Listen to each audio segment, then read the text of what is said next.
하나님은 시내산에서 모세를 부르셨습니다. 시내산은 시나이 반도 남쪽에 있는 산인데 다르게는 호렙산이라고도 합니다. 시내산은 봉우리가 하나만 있는 것이 아니고 여러 개가 있습니다. 설악산 하면은 봉우리가 하나만 있는 것이 아니라 여러 개 있는 것과 같은 이치입니다. 그러면 모세가 올라간 시내산은 어느 봉우리일까요? 십계명을 받은 봉우리는 어느 봉우리일까요? 이 광야의 베두인족들 사이에 전해 내려오는 이야기에 의하면은 모세가 올라간 산은 오늘날 제벨 무사라 불리는 산입니다. 제벨 무사, 모세산이라는 뜻이거든요. 해발 2285m인데 저기 사진의 왼쪽, 오른쪽 왼쪽에 저 뒤에 있는 저 산이 모세산입니다. 2285m니까 상당히 높지요. 한라산보다 높고 백두산보다는 낮습니다. 그런데 저 산은 완만해서 걸어서 올라갈 수가 있습니다. 산 밑에서 산 꼭대기까지 걸어서 약 4시간 정도면 갈 수 있습니다. 그런데 낮에는 뜨거워서 못 가기 때문에 밤에 가야 됩니다. 밤 1시에 일어나서, 그러니까 저녁에 좀 일찍이 좀 자고 1시에 일어나서 버스를 타고 집결지로 이동합니다. 집결지는 카타린 수도원인데, 카타리나 수도원이라고도 하는데 고도가 1570m입니다. 원래 고도 자체가 높습니다. 이 2시부터 걷기 시작하는데 양사방이 어두컴컴합니다. 한밤중인데 보면은 웬 낙타들이 길 옆에 쫙 앉아 있습니다. 이 베두인족들이 낙타를 끌고 와서 자기 낙타를 타고 올라가라고 말합니다. 물론 공짜로 태워주는 건 아니고 돈을 내야 됩니다. 20년 전 2005년 당시에 가격으로 13불, 미국 돈으로 13달러를 받습니다. 뭐라고 말하는가 하면은 캐멀 굿, 낙타 굿이라고 합니다. 캐멀은 낙타거든요. 낙타 굿. 자기 낙타가 좋은 낙타라는 거예요. 이 아랍의 특징은 형용사가 뒤에 옵니다. 그래서 캐멀 굿, 낙타 굿이라고 말하는데 안 타면은 계속 따라오면서 졸라야 됩니다. 그러면서 이제 한국말로 목사님 타요, 목사님 타요, 장로님, 집사님. 그래서 시내산에서 들리는 말은 이제 영어하고 한국어. 물론 자기 나라 현지어들 쓰겠죠. 한국 사람이 올라가는 사람 중에 절반입니다. 그런데 낙타는 타면은 생각보다 되게 높다고 합니다. 말보다 높거든요. 굉장히 높습니다. 어지러질한 거죠. 그러나 좀 지나서 적응이 되면은 괜찮다고 하는데 낙타를 타는 게 여러 가지로 참 도움이 될 수가 있습니다. 한 3시간쯤 걸으면은 산 봉우리 밑에 도착하는데 빙 돌아서 뒤로 휘감아서 이제 밑에 도착하는데 거기서부터는 길이 가팔라서 돌 계단을 타고 올라가야 합니다. 낙타도 이제 더 이상 못 올라가요. 한 700계단 되는데 아주 힘듭니다. 어떤 사람은 끙끙 앓습니다. 아이고 다리야, 더 이상 못 올라가겠다. 그러면은 그때 손잡아주는 사람이 있어요. 베두인족이 있는데 앞에서 손잡고 끌어줍니다. 물론 돈 내야 되는 거죠. 당시에 5달러. 그 한국 돈은 안 받습니다. 한국 돈은 휴지고요. 오직 미국 달러만 받습니다. 그래서 아랍 사람들도 미국은 안 좋아해도 달러는 좋아합니다. 그래서 그것도 5달러, 지금은 10달러 할지 모르겠는데 그것도 괜찮은 것 같아요. 다리 아픈 사람, 힘든 사람은 그냥 베두인족 손잡고 올라가면 좋을 수 있습니다. 그래서 꼭대기에 오르면은 저 아래로 깊은 계곡, 낭떠러지가 있고 온 사방이 암갈색 돌바위로 된 산입니다. 아주 엄숙하고 신비한 분위기가 납니다. 북서쪽으로 봉우리가 3개인 산이 있는데 이름이 좀 어렵습니다. 라스 에쉬 샵사프. 참 이름이 어려서 봉우리가 3개이기 때문에 제 앞에 지도에 보면은 이제 그 봉우리가 3개인 산이 있죠. 그래서 저는 이걸 이제 제 혼자서는 이 삼봉산이라 이래 보는데 봉우리가 3개인 산. 그 남서쪽으로 제벨 카타린 산이 있는데 2606m. 이게 상당히 제일 높은 봉우리입니다. 자, 모세산은 아마 2번째쯤 될 것입니다. 자, 모세산에서 바라보는 풍경은 장엄합니다. 여름인데도 풀이 하나도 없고 온통 바위들 뿐입니다. 암갈색이라고 할까, 흑갈색, 좀 어석한 산입니다. 자, 거기 올라간 사람들이 하는 말이 여기에 뭔가 나올 것 같다, 뭔가 나타날 것만 같은 그런 분위기입니다. 금방이라도 누구야 하고 이름을 부르면서 하나님이 나타날 것만 같은 그런 신비스러운 분위기입니다. 자, 본문 1절에 보면은 모세가 그 장인 미디안 제사장 이드로의 양떼를 치더니 그 떼를 광야 서쪽으로 인도하여 하나님의 산 호렙에 이르매. 여기 잘 보면은 모세가 장인 이드로의 양떼를 쳤다. 자기 양이 아닙니다. 자기 양은 없어요. 그냥 장인 이드로의 양떼를 쳤습니다. 그리고 모세는 하나의 품꾼에 불과하다. 나이 80이 되어도 품꾼에 불과하다. 이드로가 욕심이 좀 많다는 걸 알 수 있죠. 모세는 미디안에서 양을 치다가 서쪽으로 이동해서 하나님의 산 호렙에 이르렀던 것입니다. 모세가 이른 곳은 아마도 현재의 제벨 무사 산 아래, 여기에 유명한 카타린 수도원이 있습니다. 이 카타린 수도원은 물론 주후 6세기 초에 세운 것이고 모세 당시에는 없었고 그냥 풀밭이었습니다. 넓은 풀밭. 그런데 모세는 여기서 아주 이상한 광경을 목격했습니다. 2절에 보면은 여호와의 사자가 떨기나무 가운데로부터 나오는 불꽃 안에서 그에게 나타나시니라. 여호와의 사자, 이 사자는 천사란 말이고요. 하나님을 대리하는 천사입니다. 그 천사가 그래서 하나님이라고 말할 수도 있는데 여호와 하나님이 떨기나무 불꽃 가운데서 나타나셨다. 떨기나무는 별게 아닙니다. 가시덤불인데 불이 잘 타는 나무입니다. 불 붙이면 호라락 하고 타고 없어지는 것입니다. 그런데 모세가 보니까 떨기나무에 불이 붙었으나 사라지지 아니하는지라. 불이 사라지지 않는다. 계속 타고 있다. 참 신기하지요. 호라락 타고 없어지지 하는데 계속 불이 붙어 있었습니다. 모세는 이 광경을 보고 신기하게 여겼습니다. 그 3절에 내가 돌이켜 가서 이 큰 광경을 보리라. 떨기나무가 어찌하여 타지 아니하는고. 신기하다. 한번 가봐야 하겠다. 여기서 우리는 모세는 호기심이 많은 사람이라는 것을 알 수 있습니다. 나이가 들었지만은 80이 된 노인이었지만은 아직도 호기심이 남아 있습니다. 신기한 것을 보면은 못 참아요. 이것을 보면은 모세는 몸은 늙었지만은 마음은 젊다 하는 것을 알 수 있습니다. 어렸을 때 애굽의 궁전에서 공부할 때 가졌던 그 호기심, 진리를 깨우칠 때의 그 기쁨, 그런 것이 아직 없어지지 않았다 하는 것을 알 수 있습니다. 그래서 공부란 것도 원래 호기심에서 시작하고 이 호기심을 가지는 것이 굉장히 중요합니다. 그래서 아이들이 신기해하고 호기심을 가질 때 그걸 꺾으면 안 되고 같이 이제 신기해하고 호기심을 가져줘야 됩니다. 모세는 나이 80이 되었지만은 아직도 그 마음속에는 진리를 향한 열정이 식지 않았습니다. 가시떨기 나무가 어째서 불에 타지 않고 계속 불이 붙어 있는가? 그 신기하다. 내가 가서 한번 알아봐야 되겠다. 만약 이때 모세 안에 십보라가 있었다면 뭐라고 말했을까요? 아마 이렇게 말했을 것 같습니다. 신기하긴 뭐가 신기해요? 불이 붙어서 타든 말든 그게 무슨 상관이요? 가본다고 빵이 생기나 젖이 생기나 그냥 양이나 잘 돌보시오. 아마 이렇게 말했을 것 같습니다. 그러나 모세는 달랐습니다. 젊었을 때 근 40년 동안 공부한 것이 헛되지 않았습니다. 그래서 그 광경을 보려고 몸을 돌이켜 떨기나무 있는 곳으로 걸어갔습니다. 그 순간 바로 그때에 하나님이 모세를 보시고 떨기나무 불꽃 가운데서 그를 불렀습니다. 모세야 모세야. 떨기나무 불꽃 가운데서 소리가 들리니 깜짝 놀랐겠지요. 여기 광야에 아무도 없습니다. 양들 뿐인데.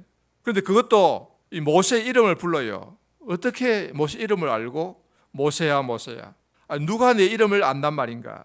그리고 어째서 불꽃 가운데서 음성이 들린단 말인가? 모세에게는 이제 호기심이 아니라 두려움이 엄습했습니다. 아이고 무서워라. 그래서 모세는 본능적으로 대답했습니다. 내가 여기 있나이다. 그러자 하나님이 말씀하셨습니다. 5절에 이리로 가까이 오지 말라. 너의 선 곳은 거룩한 땅이니 내 발에서 신을 벗으라. 하나님의 첫 명령은 이리로 가까이 오지 말라는 것이었습니다. 이름을 불러놓고는 가까이 오지 말라 그럽니다. 그리고 내 발에서 신을 벗으라.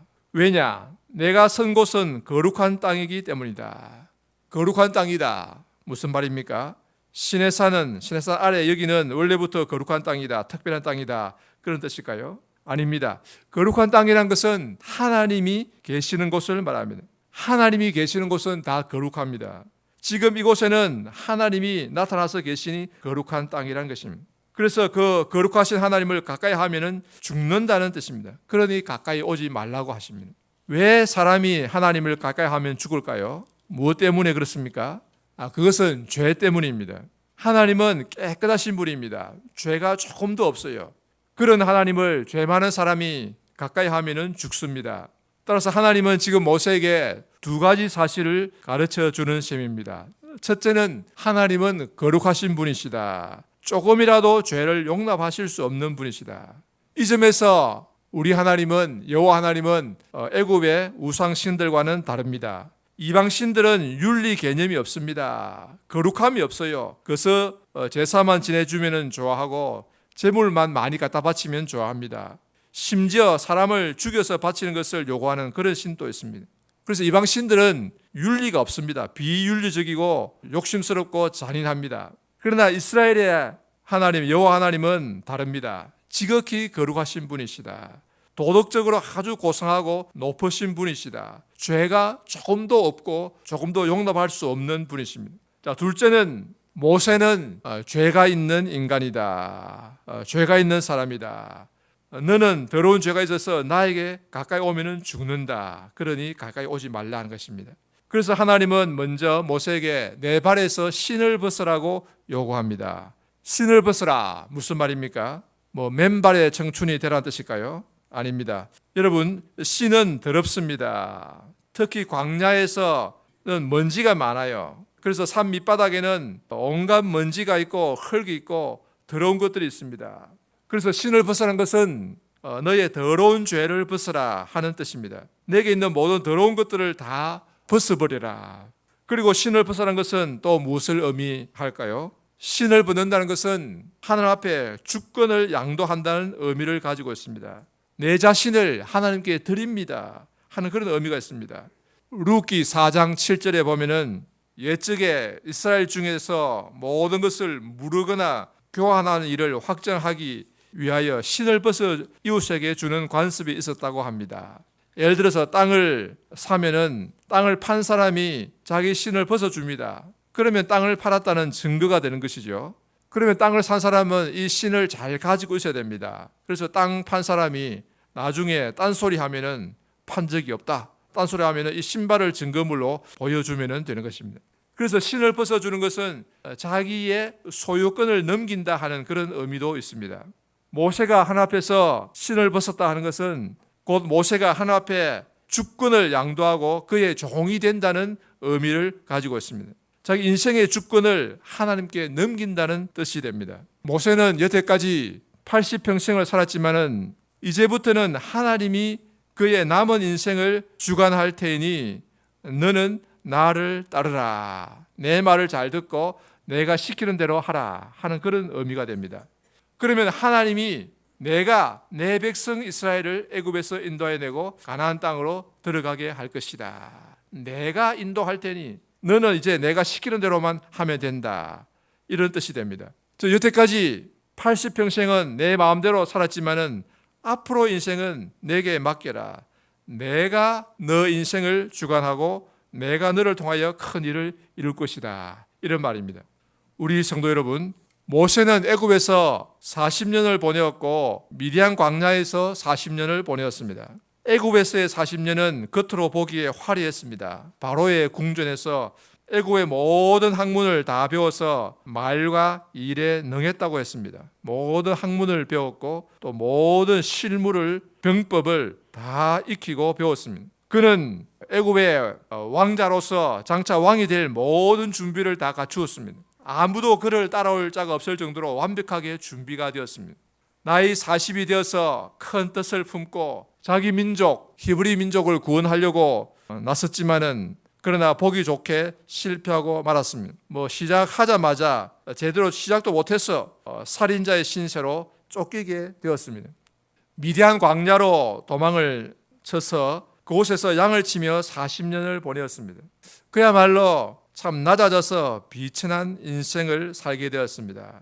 광야에서 양을 치면서 밑바닥 인생을 살았습니다. 글자도 모르고 수학도 모르고 기하학도 모르는 무식한 베두인족들 사이에서 멸시와 천대를 받으면서 살았습니다. 자, 그러면 40년 전에 애굽에서 모세는 왜 실패했던 것일까요? 애굽의 모든 학문을 다 배웠고 애굽의 그 옛날의 상형 문자도 다 배웠고 말과 일에 능했고 게다가 바로의 공주의 아들의 신분을 가지고 있었고 장차 왕이 될 수 있었는데, 그리고 모세는 또한 정의감이 있었습니다. 희생정신이 있었습니다. 그래서 편하게 애굽의 왕이 되기보다는 고통받는 자기 민족, 히브리 민족을 구원해야 되겠다는 정의감을 가지고 나섰습니다. 자기 모든 부귀영화를 버리고 고통받는 백성과 함께 고난받기로 작정을 했습니다. 이렇게 기특한 사람이 어디 있습니까? 그런데도 모세는 실패하고 말았습니다. 왜 이런 기특하고 갸륵한 귀한 모세를 하나님은 사용하지 않았던 것일까요? 왜 모세는 나이 40에 나섰는데 실패하고 말았을까요? 그 이유는 그때는 하나님의 부르심이 없었기 때문입니다. 40년 전에 애굽에서는 모세야 모세야라고 부르시는 하나님의 부르심이 없었습니다. 하나님이 부르시지 않았는데 모세가 자기 생각으로 이제 내가 나서면 되겠다 해서 자기 생각으로 자기 열심으로 나섰던 것입니다. 나는 준비됐다, 나는 할 수 있다고 생각하고 나섰던 것입니다. 그 결과는 참패였습니다. 처참한 실패였습니다. 사랑하는 성도 여러분, 하나님의 부르심이 없는데 나섰다가는 이런 커다란 낭패를 당할 수 있습니다.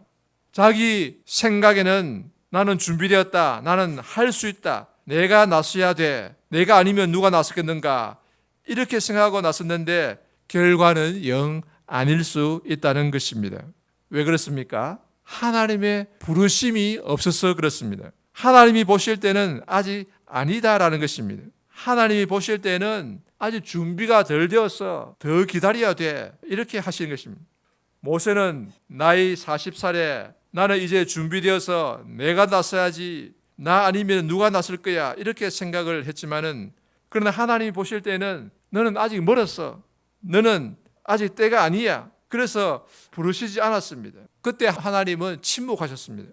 그러면 하나님 보실 때에 40세의 모세에게는 무엇이 부족했던 것일까요? 모세는 애굽의 모든 학문을 다 배워서 지적으로 준비가 다 되었지만은 그것으로 다 된 것은 아니었습니다. 모든 실무 능력을 갖추고 또 병법을 배우고 무술 능력을 갖추었지만은 그것으로 다 된 것은 아니었습니다. 하나님 보실 때에 모세에게는 이 이스라엘 백성을 인도하는 지도자가 되기 위해서 모세에게는 결정적으로 온유함이 부족했던 것입니다.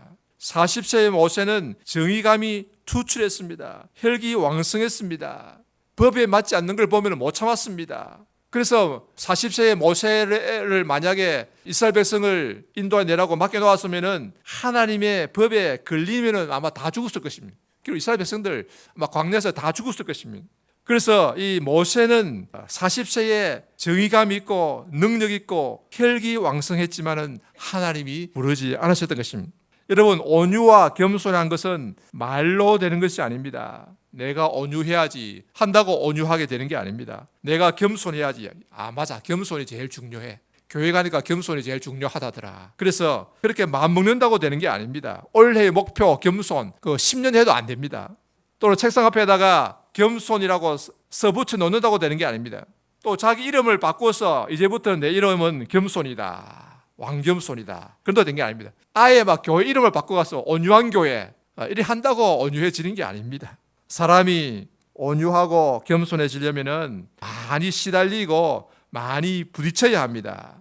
이를 위해서는 미디안 광야가 필요했던 것입니다. 그런데 미디안 광야는 또 하나의 학교였다, 이렇게 볼 수 있습니다. 무식한 베두인족들 사이에서 멸시와 천대를 받아야만 했습니다. 그러니까 무식하고 참 평범한 베두인족들도 모세에게는 훌륭한 인생의 스승이 되었던 것입니다. 장인 눈치를 보고 마누라에게 잔소리 듣고 그 잔소리도 교육이 됩니다. 너무 심하면 역효과 나니까 적당히 하면 됩니다. 자식들에게 무시를 당하고, 그것도 하루아침에 되는 것이 아닙니다. 1, 2년 되는 게 아니고요. 40년 동안. 대학은 4년 다니면 되고 대학원은 2년 다니면 되지만은 지도자가 되는 인생 교육은 40년이 필요했습니다. 나이가 들고 힘이 약해지는 것이 필요했습니다. 그래서 너무 원기왕성하고 혈기왕성한 사람은 아직 멀었어요. 너무 씩씩한 사람, 너무 말이 빠르고 힘든 사람은 아직 멀었습니다. 그런 사람은 회사에서 일하기 좋습니다. 공장에서 일할 때는 좋은데 지도자 되기에는 아직 멀었다는 거예요. 의욕이 너무 넘치는 사람도 멀었습니다. 나는 할 수 있다고 자신감이 넘치는 사람도 아직 멀었습니다. 아직 더 많이 시달리고 나이가 더 들고 힘이 빠져야 합니다. 그래서 혈기가 죽어야 해요. 모세처럼 광야에서 모래바람에 시달리면서 세월을 보내고 나이가 들어야 합니다. 그래서 힘이 빠져야 됩니다. 그러나 너무 많이 빠지면 안 되고 적당하게 빠져야 됩니다. 모세는 나이는 들었지만은 건강하였고 잘 걸어 다녔습니다. 나이가 들고 힘이 빠지면은 우리 사람의 생각으로는 이제 늙고 힘이 없어서 내가 무슨 일을 할 수 있다는 말인가? 나는 아무것도 할 수 없어 라고 말하지만은 그때는 내가 일하는 것이 아니라 하나님이 일하십니다. 내가 죽어야 하나님이 일하신다는 말입니다. 그래서 사도 바울도 말하기를 내가 약할 그때에 곧 강함이니라고 했습니다. 내가 약할 그때에 곧 강함이니라. 내가 약할 때는 하나님이 내 안에서 일하시기 때문에 하나님의 능력으로 강하게 되는 것입니다. 그러므로 사랑하는 우리 성도 여러분, 우리 모두 거룩하신 하나님, 전능하신 하나님 앞에서 우리의 신을 벗고 그 앞에 무릎 꿇는 성도들이 다 되시기 바랍니다. 나는 할 수 있다. 나는 준비됐다. 나 아니면 누가 한단 말인가. 이런 인간적인 자신감을 다 벗어버리고 전능하신 하나님 앞에 나아가 겸손히 엎드리는 성도들이 다 되시기 바랍니다. 전능하신 하나님 앞에 나와 나의 모든 것을 다 내려놓고 나는 할 수 없습니다. 나는 부족하고 힘이 없습니다. 라고 고백할 때 바로 그때부터 하나님이 나서서 일하실 줄로 믿습니다. 부족한 우리를 통해 일하실 하나님을 바라보면서 하나님 앞에 우리의 모든 것을 내려놓고 겸손히 하나님 앞에 무릎 꿇는 성도들이 다 되시기를 바랍니다. 아멘.